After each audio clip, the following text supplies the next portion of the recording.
Hey guys, এই বছর সাগরিকা গরু বাজার দেখে আমি একটু শক খাইছি। চলো দেখি আসলে কি অবস্থা। হালিশহর এই জায়গাটা কিন্তু হাটের মেন পয়েন্ট। ঢুকতে দেখি মানুষ ভর্তি।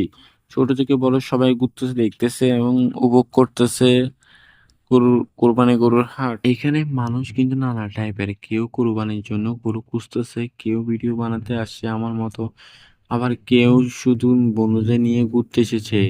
কিন্তু ভাই আসল কথা হলে এই বাজারটা আগের মতো লাগতেছে না। আগে কি হতো, 10 থেকে 15 দিন আগে বাজার ফুল জমে যেত, রাস্তা পর্যন্ত গরু, ট্রাফিক একদম জাম। আর এখন এখানে ধীরে ধীরে গরু উঠতেছে। বেশিরভাগ গরু আসছে কাছাকাছি খামার থেকে। চট্টগ্রাম লোকাল খামারই বেশি এসেছে, দূরের গরু অনেক কম।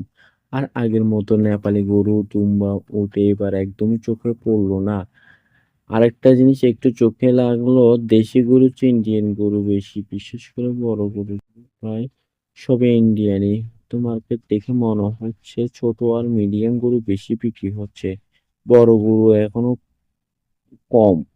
মানে সবাই এবার হিসাব করে বাজেট অনুযায়ী কিনতেছে। সব মিলিয়ে সাগরকে গরু বাজার এখনো পুরোপুরি জমে নাই, আরো কয়েকদিন লাগবে। আপনার এলাকায়ও কি একই অবস্থা, নাকি ওখানে অলরেডি বাজার জমে গেছে? কমেন্টে জানান।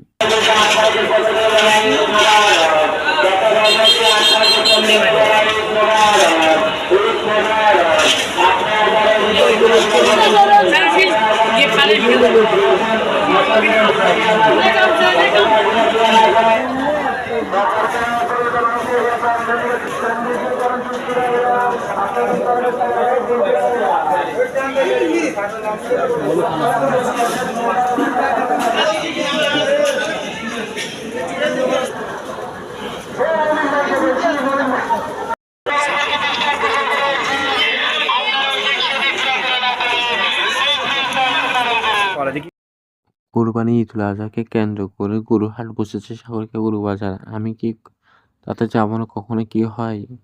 আমি গিয়েছি, ঠিকই ক্যামেরাম্যান নিয়ে গিয়েছি, নিয়ে যাওয়ার পরে ভিডিও শুট করেছি। এমনকি আমাকেও দেখতে পাচ্ছেন সামনে। অবশ্যই আমি হাজির আছি গরু।